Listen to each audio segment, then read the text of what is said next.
All right, let's chat a little bit about how Chicago's roster looks into this preseason. Alyssa Nair, Emily Boyd for the goalkeeping unit right now. Aaron Wright, Casey Kruger, Tina Davidson, Bianca St. George's, Tatum Milazzo, Kayla Sharples, Amanda Kowalski. Midfielders, Julia Bianchi, Addie McCain, Kari Ricardo, Jill Aguilera, Sam Fisher, Mel Swanson, Jenna Bike, Yuki Nagasato, Ella Stevens, Sarah Griffith, Ava Cook, Chelsea Darber, sort of rounding out what is the first team at this point on their website. This is sort of where we just pulled it from and are running things down. In terms of what we just rattled off and what we could see in a possible starting 11, I think it goes without saying you're looking at someone like an Alyssa Nair, who's going to be your likely starting goalkeeper. You're looking at Mallory Swanson, who's going to probably start as often as she can for this team in a World Cup year. And I think there's some unknown variables, right, when we're looking at this back line. And I think that's where we really have to highlight some question marks.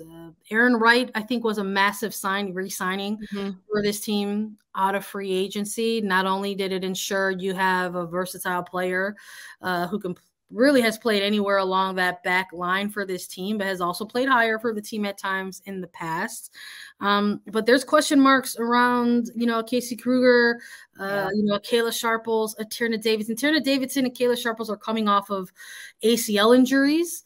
They are in what's considered like return to play protocols, but how that looks after not having had any time on the pitch for an extended period of time, we'll see in the early stages of the regular season.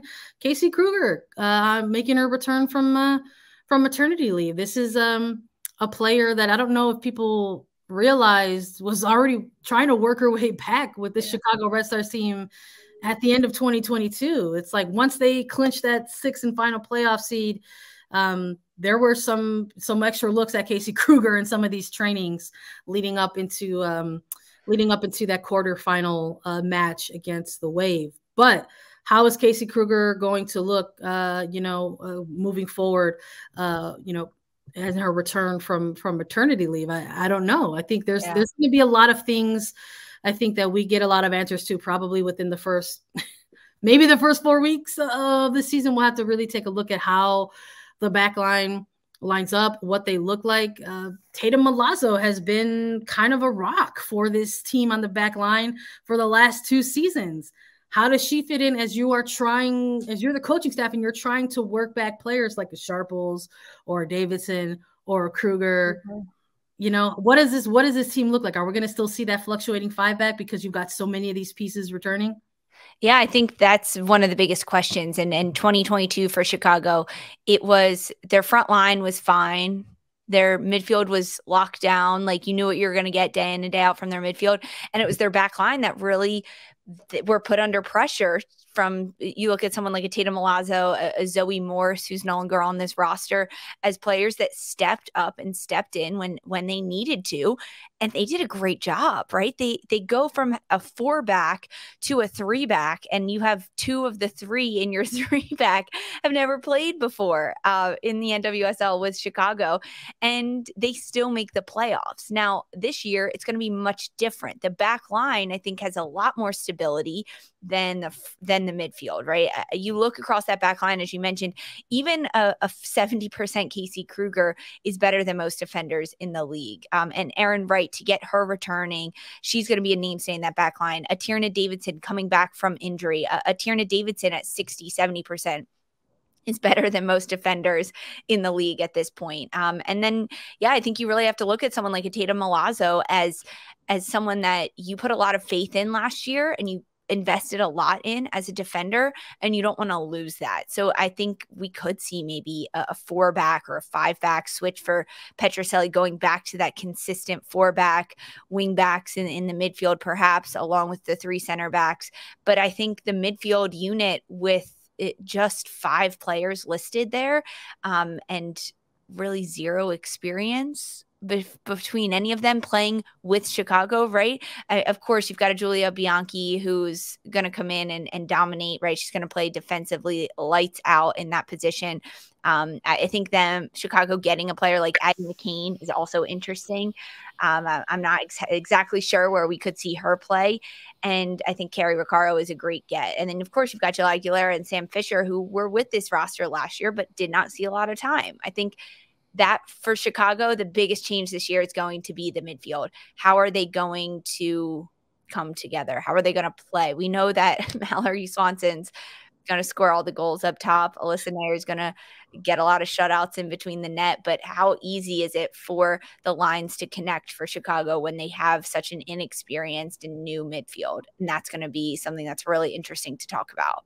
You know, it's almost like when we're looking at the possibility of like, who's the young prospect that we want to see come in here and make an immediate impact for this Red Stars team?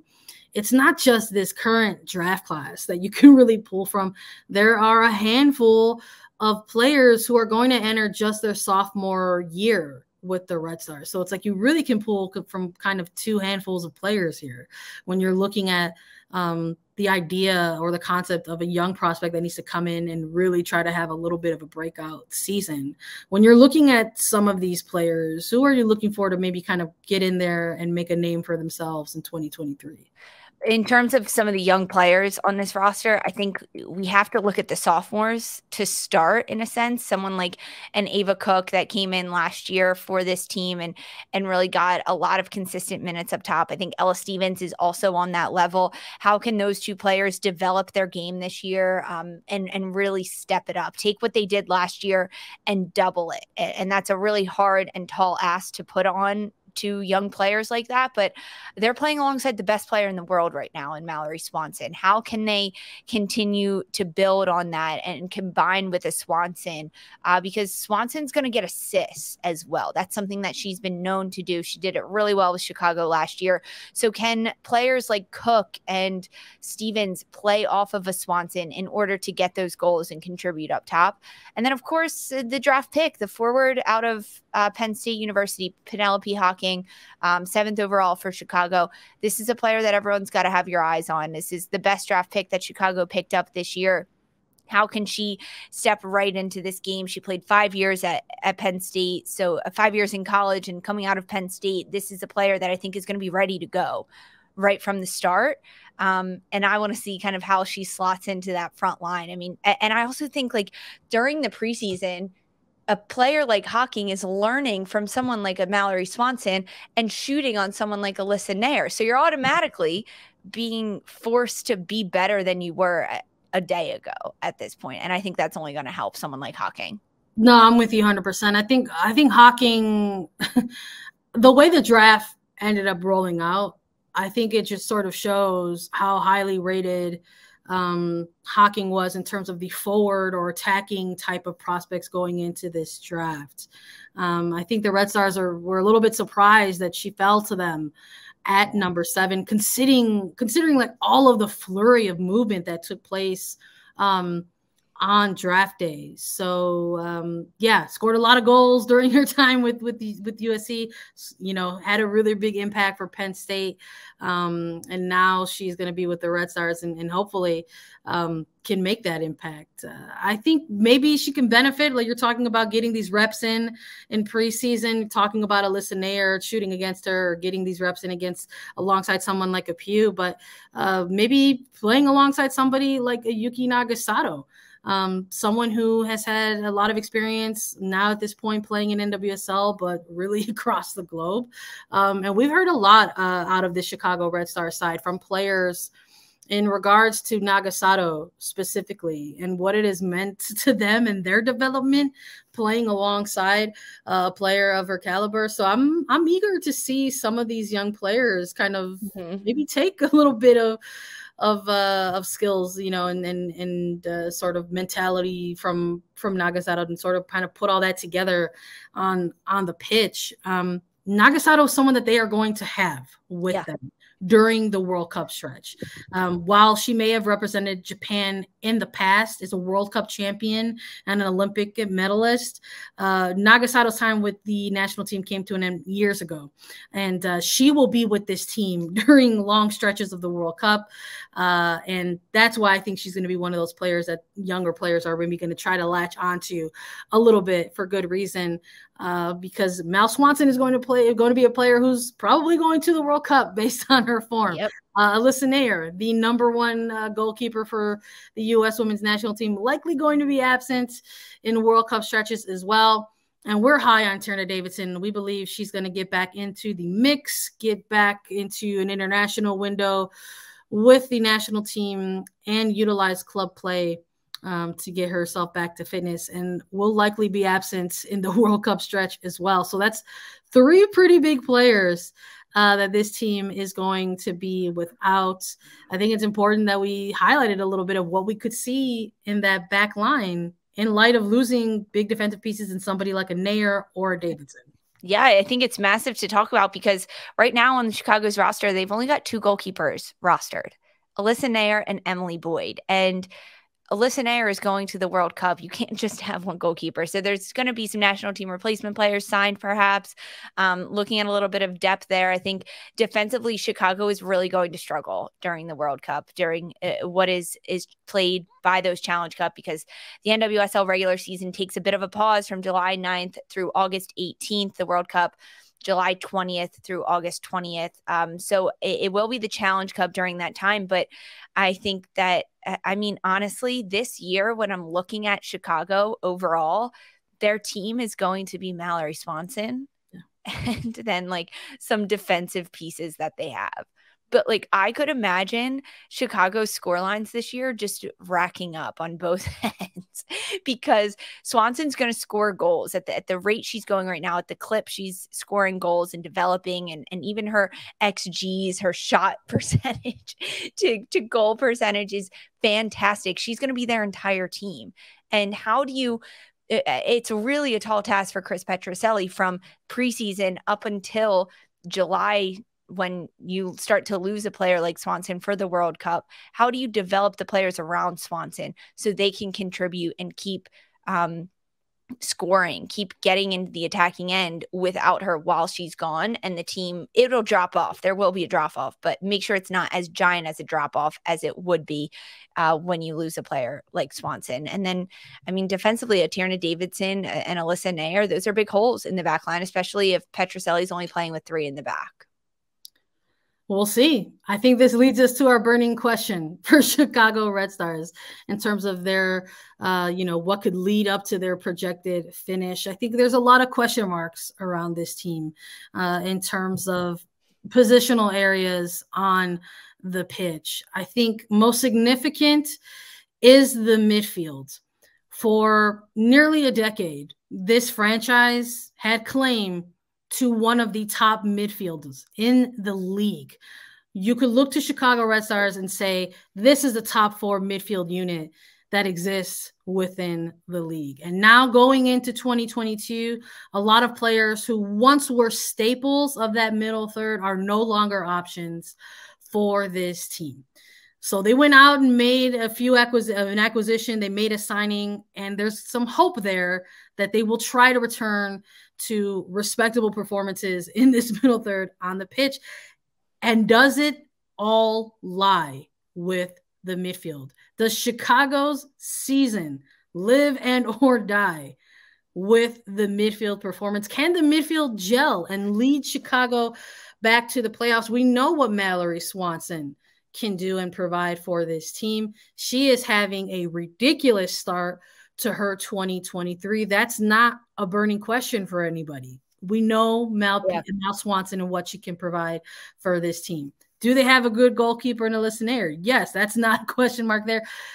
We're talking about the defense and how maybe there might be some champion problems there, that there's almost too many good options to integrate back in this back line.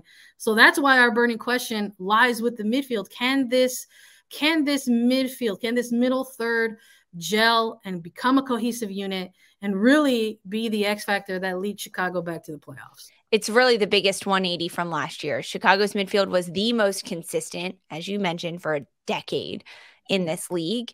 And now it is the most inconsistent of any of the 12 teams in this league. And so often games are won or lost in the midfield. The only reason I think that Chicago might break that rule this year is because they've got Nair between the sticks and Swanson up top. That is the only reason that this team might get away with having a disjointed midfield. The only reason. And I think if they can get their midfield together somehow, it'll be a very different season for Chicago. But I think the burning question of this midfield and what they're going to do and how they can gel this year really kind of goes hand in hand with our projected finish for Chicago in 2023. Because honestly, without Swanson on this team, even Swanson 2 months ago, before we're seeing her form in 2023, I would have said this is a bottom 4 team in Chicago. Now that they've got Swanson and she is scoring at this clip, it does. I mean, I hate to say that so much. I hate to say that so much weight of a team's fate lays on one player's shoulders, but you cannot look past a player like Swanson. I think that Chicago is a team that's going to be on the playoff bubble this year. That it's a little bit of a rebuild year. I think their midfield is going to be very telling after the first month or so of regular season play against really good competition against other top midfields in the league, how they will fare this year. But if they make the playoffs, I'm not going to be super surprised just with the top talent that they've had bookending the field in goal and up top as your striker. But this is a team that if they're on that 6-7 team bubble, that's where I think we're going to see them. Okay. So you're giving them like a range. You're giving them a bubble range, but mostly in that bottom half of the table. Yes. Yes. All right. I don't know if I disagree with you 100%, but the only, again, similar to Angel City when we did a preview for them earlier, that's the silver lining in this. Mm-hmm. While we're talking about extremely impactful players for the Chicago Red Stars during a long stretch of international windows or World Cup stretches of time, there are 12 teams in this league who are all going to be affected by the same thing. And that includes the Red Stars. And it's why I feel like you can make a case for them to miss out or be a bubble team, but I also think it's the reason why you can make a case for them to sneak in. So while you have them maybe like a low 4, I have them a little bit of a higher 4. I'm going to go 5 to 9, somewhere between that. So it could either be real happy or real disappointing. But we'll see. We'll have to see. We both agree, though, it all depends on that midfield and how they gel together. Yeah. Completely. It does. It comes down to the midfield and how this team will do. It'll be interesting to watch this Chicago team this year. It really will.